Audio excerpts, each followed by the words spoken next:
बेटा class 10th आज हम करेंगे रियल नंबर। तो रियल नंबर के हम कुछ कॉन्सेप्ट देख लेते हैं। सबसे पहला कॉन्सेप्ट हमारा fundamental arithmetic theorem.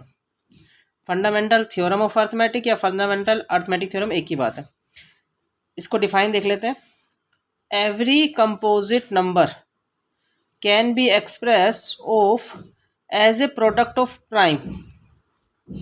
Composite number fundamental arithmetic theorem कहती है कि जितने भी कंपोजिट नंबर हैं उन सबको हम प्राइम नंबर की प्रोडक्ट की फॉर्म में लिख सकते हैं। एंड एक्सप्रेशन इज़ यूनिक, जो भी आपका आंसर आएगा वो यूनिक होगा, मतलब उसके जैसा कोई और आंसर नहीं आएगा। फॉर एग्जांपल अभी आपको ये कंफ्यूजिंग होगी कि कंपोजिट नंबर कौन से होते हैं और प्राइम नंबर कौन से होते हैं। बेटा कंपोजिट नंबर और प्राइम नंबर, ठीक है। कंपोजिट नंबर के फैक्टर होते हैं, प्राइम नंबर के फैक्टर होते हैं ओनली टू फैक्टर, ठीक है। और कंपोजिट नंबर में फैक्टर होते हैं मोर देन टू फैक्टर, ठीक है। अब उसने क्या कहा कि जितने भी कंपोजिट नंबर हैं उन सबको हम प्रोडक्ट ऑफ प्राइम की फॉर्म में लिख सकते हैं। कैसे? जैसे फॉर एग्जांपल मेरे पास नंबर है 16, प्राइम नंबर का हम प्राइम फैक्टर निकालते हैं। 2 की टेबल में 16 आ गया 8 पर, फिर 2 की टेबल में 8 आ गया 4 पर, 2 की टेबल में 2, फिर 2 1 पे। तो मतलब हम यहाँ पर लिख सकते हैं 16 को 2 मल्टीप्लाई 2 मल्टीप्लाई 2 मल्टीप्लाई 2। तो फंडामेंटल अर्थमेटिक थ्योरम क्या कह रही है कि जितने भी कंपोजिट नंबर हैं उन सबको हम प्रोडक्ट ऑफ प्राइम नंबर लिख सकते हैं। और ये जो प्राइम नंबर की सीरीज आई है, एक्सप्रेशन आया है, वो यूनिक होगा, इसके जैसा कोई और एक्सप्रेशन आपको नहीं मिलेगा apart from the order in which the prime number occur. ये मतलब फ़र्क नहीं पड़ता कि आपने किस तरीके से उसको ऑर्डर किया है, कि पहले 2 लिखा या पहले 5 लिखा, उससे फ़र्क नहीं पड़ता। अगला है, आपको यदि कोई भी प्राइम नंबर दिया हुआ है तो हम मान लेते हैं जैसे P हमारा कोई प्राइम नंबर है और P जो है वो P डिवाइड कर रहा है A स्क्वायर को, मतलब किसी नंबर के स्क्वायर को P डिवाइड कर रहा है, किसी भी स्क्वायर नंबर को। फॉर एग्जांपल जैसे 5 जो है P स्क्वायर को डिवाइड कर रहा है, P square is equal to 5 दिया हुआ है, तो 5 स्क्वायर इसका मतलब P से डिवाइड हो रहा है। तो वो कह रहा है कि यदि कोई भी प्राइम नंबर P स्क्वायर को A स्क्वायर को या P स्क्वायर को डिवाइड कर रहा है, देन वो अकेला P भी A को डिवाइड करेगा, ठीक है। समझ में आ गई? अगला है हमारा √2, √3, √5, इस तरीके के जितने नंबर्स होते हैं जिनके कोई फैक्टर बाहर नहीं आते वो सभी नंबर क्या होते हैं? इरेशनल नंबर होते हैं।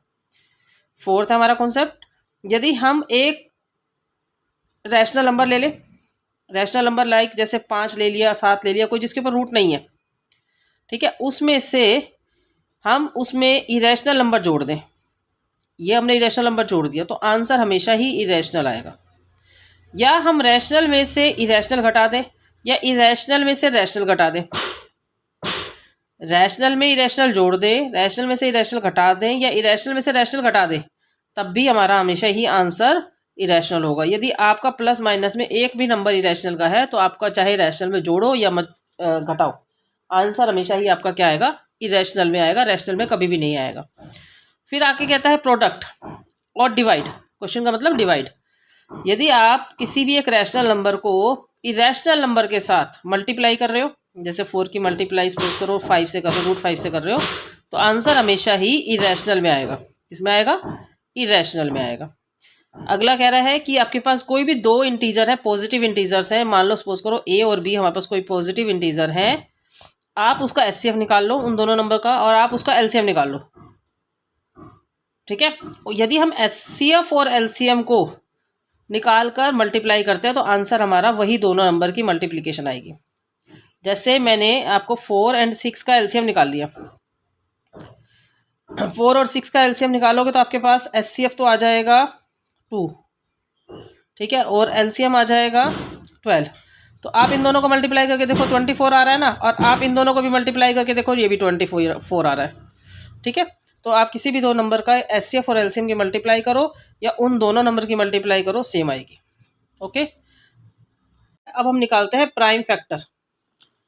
कोई भी किसी भी नंबर का प्राइम फैक्टर निकालने के लिए आप केवल और केवल प्राइम नंबर का यूज़ कर सकते हो, किसी नंबर का आप यूज़ नहीं करोगे। जैसे लाइक 2, 3, 5, 7, 11, ठीक है, 13, 17, 19, इस तरीके से आप प्राइम प्राइम नंबर जो है उनका यूज़ करोगे। तो आपने सबसे पहले लाइन सीरीज़ का ध्यान रखना है कि आप डायरेक्ट 5 पर नहीं जाओगे, डायरेक्ट 7 पर नहीं जाओगे। यदि आपका कोई भी नंबर 2 से डिवाइड होता है तो सबसे पहले आप 2 से डिवाइड करोगे, देन आप 5 से डिवाइड करोगे। ठीक है, यदि आपका कोई भी नंबर 2 और 5 दोनों से डिवाइड हो रहा है तो आप सबसे पहले 2 से डिवाइड करोगे, देन 5 से डिवाइड करोगे। तो अब 108 हमारा किससे डिवाइड हो रहा है? 2 से।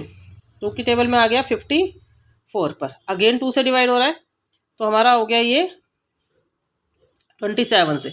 अब 27 किसकी टेबल में आता है? 2 की टेबल में तो आता नहीं है, देन हम 3 से चेक करेंगे। ठीक है, 3 की टेबल में हो गया 9 पर, फिर अगेन 3 की टेबल में 3 पर। तो इसके प्राइम फैक्टर किस 108 के क्या आ गया हमारे पास? 2 कितनी बार आया हमारे पास? 2 बार, और 3 कितनी बार आया? 3 बार। ठीक है, 236 का निकालेंगे सेम इसी तरीके से। 2 की टेबल में 1, फिर ये 1 पर, फिर 8 पर। 2 की टेबल में 54, 2 की टेबल में 27। अगेन अब 2 पे नहीं जा रहा है, 3 पे चेक करेंगे। तो यहाँ पर प्राइम फैक्टर कितने आ गए हमारे? 2 की पावर 2, 2 की पावर 3 एंड 3 की पावर 3। इसी तरीके से हम और भी नंबर्स के प्राइम फैक्टर निकाल के चेक कर लेंगे। अब अगला कॉन्सेप्ट आता है हमारा HCF और LCM निकालना। तो सबसे पहले वही काम, आपको दोनों नंबर का अलग अलग प्राइम फैक्टर निकालना है।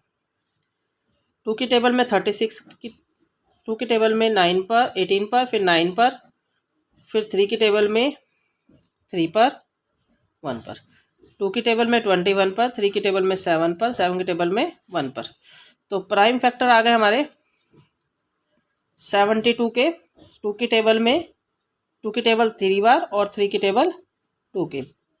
प्राइम फैक्टर ऑफ 42, 2 की टेबल 1 टाइम्स, 3 की टेबल 1 टाइम्स और 7 की टेबल 1 टाइम्स। तो अब आपको निकालना है HCF और LCM। बेटा HCF होता है हाईएस्ट कॉमन फैक्टर, LCM होता है लोएस्ट कॉमन मल्टीपल। ठीक है, अब आपको निकालते टाइम आपको क्या करना है? आपको सेम नंबर चेक करना है। जैसे अब आपके पास यहाँ पे 2 है तो नीचे भी 2 है। ज़्यादा पावर वाला लिखना है आपने LCM में और कम पावर वाला लिखना है आपने HCF में। तो HCF में हमने कम पावर मतलब 2 की पावर 1, और LCM में लिखेंगे ज़्यादा पावर वाला 2 की पावर 3। अगेन अब अगला नंबर चेक करेंगे, 3 को चेक करेंगे। 3 की पावर 1 कम वाला यहाँ पर आ जाएगा और 3 की पावर 2 ज़्यादा वाला इसमें आ जाएगा। आगे में 7 की पावर ऊपर में तो है ही नहीं, तो 7 की पावर 0 कम वाली इसमें चली जाएगी, 7 की पावर 1 इसमें आ जाएगा। ठीक है, अब मल्टीप्लाई करते हैं। 2 की पावर 1 होता है 2, 3 की पावर 1 होता है 3, 7 की पावर 0 होता है 1। किसी भी नंबर की पावर यदि 0 है तो 1 होता है। तो 2 3 जा 6, तो HCF हो गया हमारा 6। 2 की पावर 3 होता है 8, 3 की पावर 2 होता है 9 और 7। 8 9 जा 72 इंटू 7, 7 2 जा 14, 49 और 1 04, 504 हमारा क्या आ गया? LCM। ठीक है बेटा।